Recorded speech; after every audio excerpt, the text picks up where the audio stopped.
reçu ces derniers hommages ce mardi 22 décembre le ministre délégué Mvouzi Meya en présence du Premier ministre Sylvestre Ilunga Ilunkamba.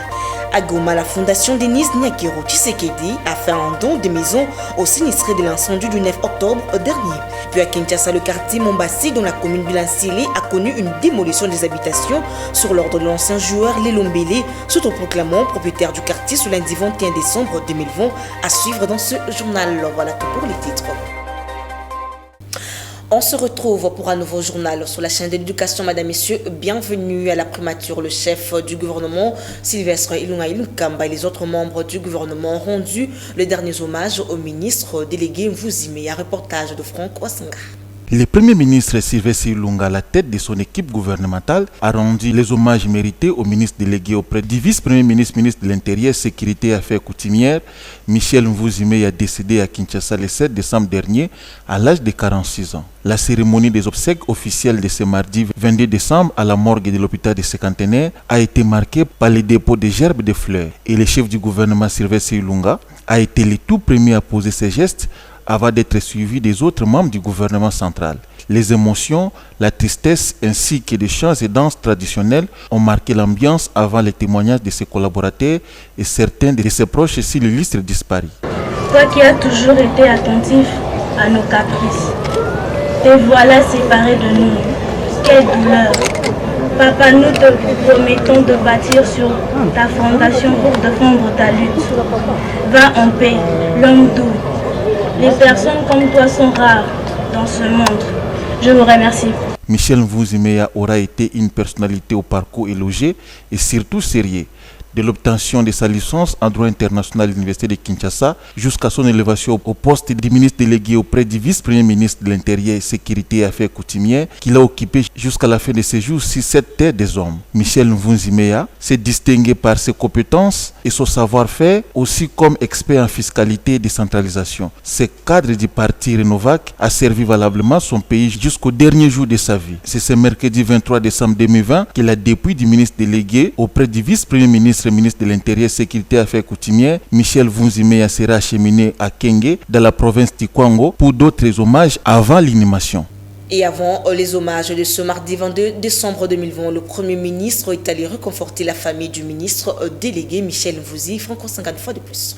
Le chef du gouvernement Sylvestre Ilunga a réconforté ce lundi 21 décembre 2020 la famille du ministre délégué auprès du vice-premier ministre et ministre de l'Intérieur, Sécurité et Affaires coutumières Michel Mvouzi Meya, décédé le 7 décembre 2020 à l'âge de 46 ans. C'était en présence de quelques membres de son gouvernement qui sont venus afficher leur solidarité gouvernementale. La veuve Mvouzi, les orphelins ainsi que d'autres membres de la famille de l'illustre disparu se sont sentis soutenus en ces moments de dure épreuve par l'assistance du Premier ministre Sylvestre Ilunga Ilunkamba. Le chef du gouvernement n'a pas manqué de couler quelques mots de compassion et de réconfort dans le livre de condoléances placé pour la circonstance. À noter que le ministre délégué Mvouzi Meya a été élu député national en 2018 dans la circonscription électorale de Kenge dans le Kwango. Il est détenteur des diplômes de licence en droit international de l'Université de Kinshasa. La liste disparue aura été également expert en fiscalité et décentralisation et surtout cadre du parti politique Renovac dont l'autorité morale est le sénateur André Kimbuta.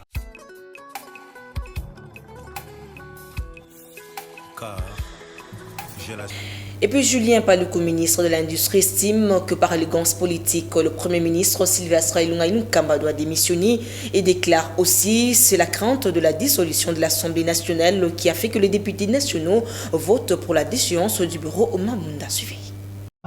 Va devoir introduire une motion de censure contre le gouvernement. Et le Premier ministre sera appelé à l'Assemblée nationale pour devoir se défendre, eh bien il va tomber et ce sera ridicule. Pour moi, pour sortir de la grande porte, il faut que le Premier ministre présente sa démission. Et Julien Paluku vous dit ceci, si le Premier ministre ne présente pas sa démission et qu'il y ait une motion qui soit introduite à l'Assemblée nationale, moi Julien Paluku, je serai premier à présenter ma démission parce que je ne peux pas accepter de me faire ridiculiser alors que je fais du travail pour la République et tout le monde sait ce que je suis en train de faire.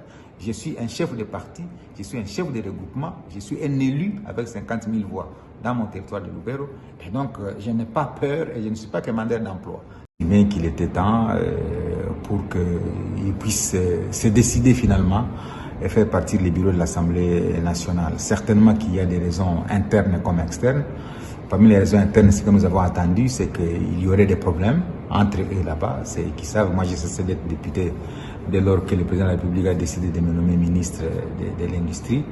Des raisons peut-être externes, c'est parce que les députés ont estimé qu'il y avait une dynamique qui s'est développée autour du président de la République qui voulait créer une nouvelle union pour gérer les pays.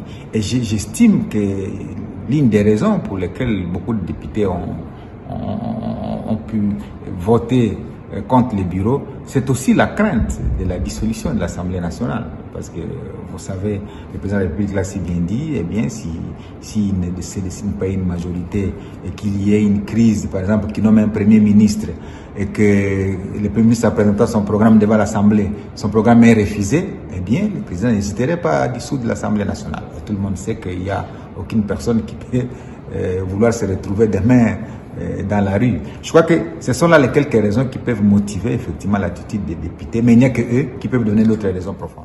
À présent, santé, la deuxième vague de la Covid-19 étant réelle en République démocratique du Congo, en considération des nombreux cas importés. Voilà pourquoi le renforcement des mesures sécuritaires en termes de gestes barrières contre cette maladie au niveau des aéroports et autres frontières s'avère nécessaire pour y faire face, ce qui a justifié la raison de la visite, l'inspection du ministre de la Santé, le Dr Eteni Longondo, le week-end dernier à l'aéroport international de Njili. Reportage de Ginelle Pizou.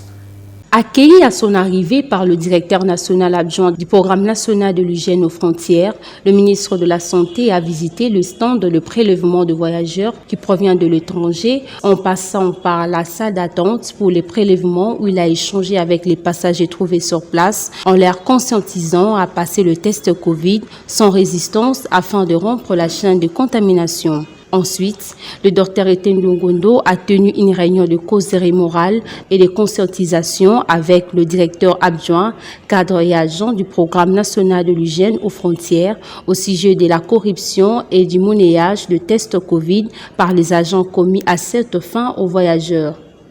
Le ministre de la Santé, le Dr Eteni Longondo, fait ici une mise en garde sévère. Ce personnel doit travailler avec conscience, qu'il sache que ils ont ces fardeaux-là de protéger la santé du peuple congolais. Donc, à partir d'aujourd'hui, il y aura des agents de l'inspection de la santé qui vont passer et contrôler le travail qui est en train de faire ici. Si on attrape quelqu'un qui monnaie ce test et sans faire le test, il laisse passer le passager, à ce moment-là, il y aura des sanctions. Donc on ne peut pas blaguer avec la santé des Congolais. À la question de savoir où vont le fonds récolté et à quoi ça sert, le Dr Eteni Longondo fixe l'opinion. L'État congolais n'a pas assez de moyens pour acheter ce test-là et pour le rendre gratuit. On exige ces montants-là pour que le voyageur puisse participer à l'achat de ces intrants, donc à l'achat de ce test. Donc c'est une contribution. Dans le même ordre d'idées, le ministre de la Santé a tenu également une réunion à huis clos avec le service de la DGM et de la RVA sur place à l'aéroport international de Njili.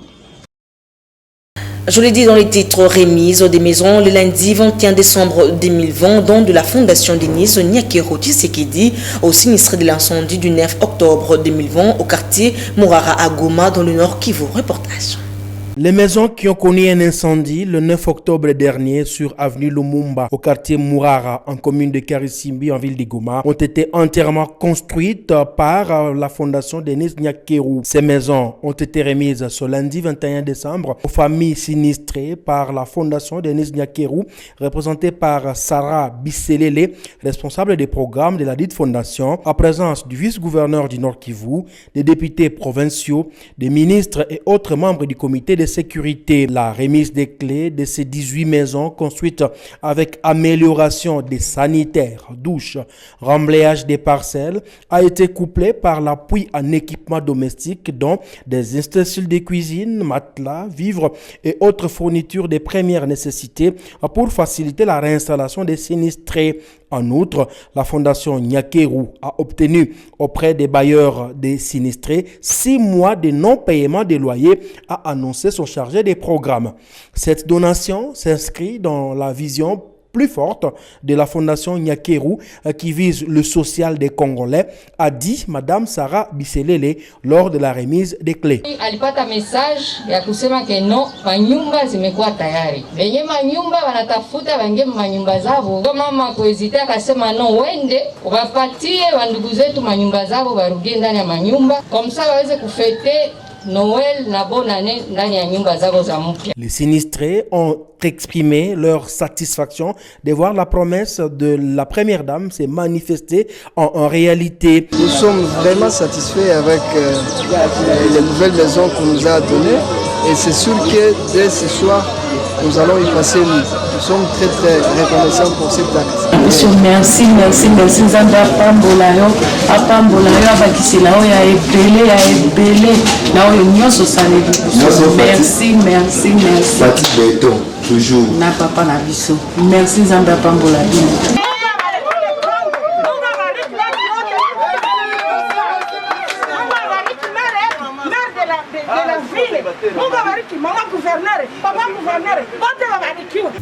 Il reste encore d'actualité débutée depuis le vendredi 18 décembre 2020. Le couvre-feu prévu de 21h à 5h du matin faisant partie des mesures prises par le gouvernement congolais pour lutter contre la pandémie de la Covid-19 en République démocratique du Congo continue à susciter débat au milieu des Congolais et le retour avant 21h dans les domiciles des uns et des autres devient très compliqué. À 20h30, heure locale, heure de Kinshasa, Général Pezo était sur terrain pour le constat.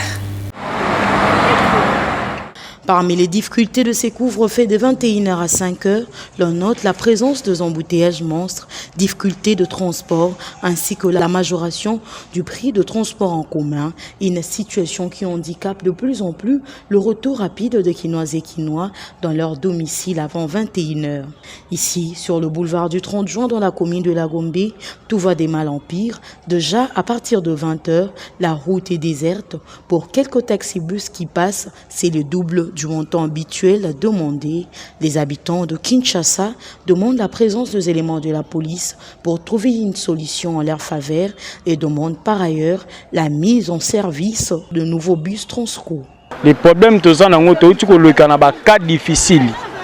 Baka to le kanango ole ke bazwa ba loi moko bobo ba mesure moko bo okiko sunga population parce que ndenge tozana na kana ya Covid tozana ngo nanto sisi no problème wana te boko zosu ka ya couvre-feu na minute tala population belé batondi boy tozana na ka ba transport ezana passe nanu depuis kala to mesa na ba embouteillage na ko ya ba transport les deux lisusu tozana ngo transport comme cher transport mati mutu na mutu aromota transport na ndenge na yi belisu bakao tozana yango tala nzela yango banzela za na problème banzela mingi te tozana yango otambwa na bamituka bokebo okangam na embouteillage ekosenga ke il faut saper na mbongo ko bana ko ba moto be ba transport ndamu au moins de towe la transport magasin à 500 et commis 1000 francs tellement towe la transport besoin mesure na ba transport ba chauffeur magasin est commis 1000 francs. Certains chauffeurs trouvés sur le terrain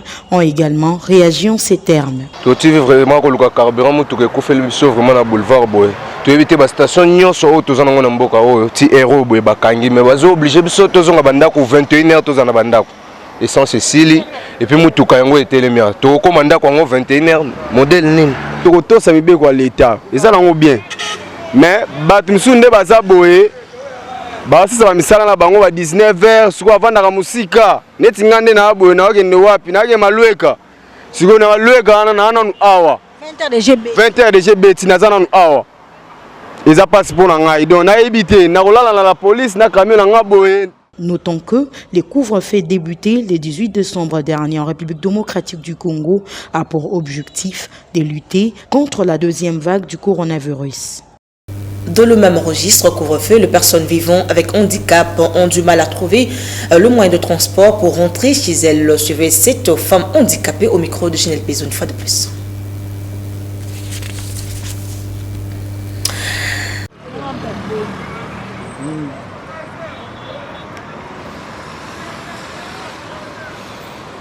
Bon, on a sa chef de l'État concernant les handicapés, va prévenir nous pour na biso. Dans un bon olanga ya transport, pour être dans le transport, chauffeur azokima, receveur azokima, tisiko depuis 17h, na telema ki na re. Moi na zo nganda ko ezate. Yango ko la na moni o la kuna na commissariat. Bon na ebité. Ceux qui ba ozwanga ba garder ngai wane concerné kaka chef d'équipe azotambusa la police. Potoza suna chouate mbongo yango mais chauffeur azokima handicapé. Valeur message nango oyo ko pesa ba konjo ba Hollande. Bon na ba konzo bazolandanga na koyebisa bango baloba liloba moko pona biso bandicapé tozo batie biso na ranini po toza batu tulikoya batu nyonso nazofuta mbongo nanga me bazoboya ngai au juste suko dans suka wapi. Parlant en société, les embouteillages monstres continuent de compliquer la circulation à Kinshasa. L'état des routes serait la première cause, la construction des sauts de moutons ainsi que le couvre-feu qui vient de s'ajouter. Sarah Kindela et Delphin Tundula. Circuler sur les routes de Kinshasa est presque un calvaire. 2 embouteillages monstres constatés sur les artères de la capitale poussent bon nombre de Kinois à changer les habitudes. Ici, nous sommes sur l'avenue Colonel Ebeya, non loin de l'hôtel de ville de Kinshasa, où le colonel Igo Mundelengolo est obligé de descendre pour ouvrir le passage. Le problème ici, vous avez vu vous-même, il y avait un embouteillage monstre ici, vraiment un bouchon. Nous étions obligés de descendre nous-mêmes pour essayer de dégager. Maintenant, vous voyez que la voie est un peu dégagée. On a fait un effort d'abord pour laisser cet espace libre de façon à permettre une libre circulation de véhicules. Maintenant, apparemment, ça commence à circuler, ça va. Avec le couvre-feu et les fêtes de fin d'année qui s'annoncent, ainsi que l'état de route qui ne fait que se dégrader au jour le jour, les Kinois redoutent encore des difficultés de transport en commun. En sécurité, l'opération nettoyage des inciviques débuté le mardi 15 décembre dernier au marché central par le commissaire urbain de la Gombe, Hugo Mundelengolo, poursuit son bonhomme de chemin. Ce mardi 22 décembre, le commissaire Hugo Mundelengolo est revenu sur les objectifs de cette opération lancée dans le grand marché de Kinshasa. Suivez-le dans ses propos recueillis de Sarah Kindela et Delphin Tundula. À l'approche des fêtes, comme vous le savez, il y a toujours une recrudescence de la criminalité. Raison pour laquelle nous sommes venus, de façon à permettre à la population quinoise de venir s'approvisionner en toute quiétude. Oui, nous voulons décourager, être derrière tous ces malfrats, comme on les appelle les chégués couramment, les chégués, les petits voleurs du grand marché. Oui, essayer de mettre la main sur eux. Personne ne peut être têtu, c'est la loi qui doit être têtue par rapport à tout le monde. Nul dit-on n'est au-dessus de la loi. La personne qui ne va pas suivre les instructions établies par les responsables de la police, ils vont répondre de leurs actes, c'est tout. Et je les interpelle, c'est là qu'ils vont s'entêter devant les mesures qui sont prises par les chefs de l'État et il ne faut qu'ils répondent de leurs actes, c'est tout. Et nous sommes derrière les instructions du chef de l'État et je pense que nous n'allons pas baisser les bras. Nous allons continuer à traquer les malfaiteurs jusqu'au dernier retranchement. Yibi, maman Kingaboa, pour baonde basaka désordre natanga ba fête. Tozali na veille ba fête, il faut diminuer ba miyibi na kati ya zando. Il faut diminuer ba chèque ba vagabondage baza ko vagabonder pam na kati ya marché central pour de fait que population et somba biloko na kimia. Et les usagers du tronçon Nyangui, marché central, lancent un SOS pour exiger des autorités de la ville-province de Kinshasa la réhabilitation de l'avenue Nyangui dans son croisement avec la direction Koutou dans la commune de Lingouala. Constat fait par Ruth Mboudi et Olivier Mawila.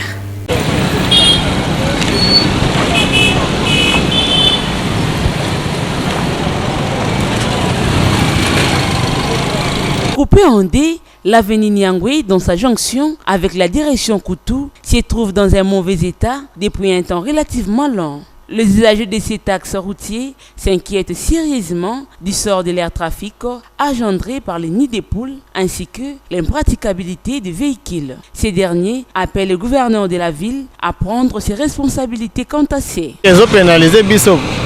Pénalisation n'angoya liboso zanano. Ils ont bébisa nano.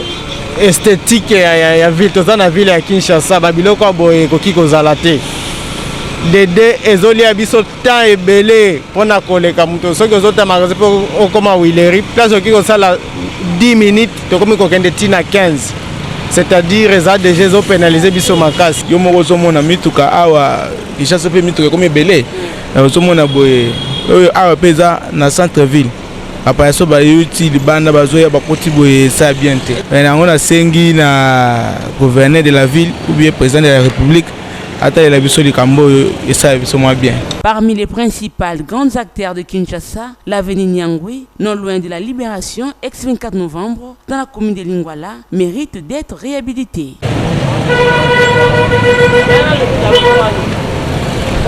Et pour clore ce journal dans le même registre, l'ambiance était tellement morose de la journée du lundi 21 décembre 2020 dans la commune de Lansili au quartier Mombassi pour cause les différends qui opposent l'ancien joueur Blaise Lelombele et la population victime de déguerpissement. Témoin de l'événement, Suleiman Kalunga. Nous sommes au quartier Mombassi dans la commune de Lansele. Ici, les habitants de ces coins se posent des questions en ce qui concerne la démolition de leurs habitations par un certain monsieur Lelombele, accompagné des bandits appelés communément Kolona. Lelo zala mikanda mon côté, aka sali si mikanda, ayebe de limite na été papa, to sali de 100 ans na pénal. To ko sa ayebe de limite na été. Atia ta mise en valeur te papa langai. To te ba document lelo, aza moi na 82, musu sala moi na 86. Moko asoma lupongo na 2000. Est-ce que mineur akosomba des hectares mbongo ni nazalaki nango na léopard atekaki abetaki bale azwaki mbongo. En outre, la population accuse leur autorité municipale d'être à la base de cette action car il lui a été promis une partie de terre ainsi qu'une somme colossale. Kumesa kinkola zamo yibi ako bomanga ingai na kotika lopangu oyo te na kota awa kwasa inyo awa ekota te ndeto koti awa banzela tokende ya mikie lopango ngo biso tosomaki mikanda tokende wapi kuna pa ya na community kaka ye lelo yebisi bango ki apesa bango mapangu ndo moni batindi basoda baya ko buka biso na mbala moko nazaki te tozaki na voyage. Face à cette situation, les habitants de ces coins de cette municipalité demandent l'implication des autorités compétentes afin d'établir la justice.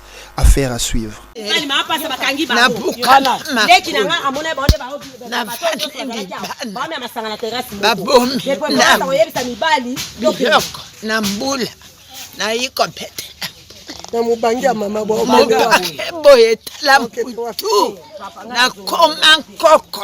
Et voilà que prend fin cette édition du journal sur la chaîne de l'éducation dont voici le rappel de principaux titres.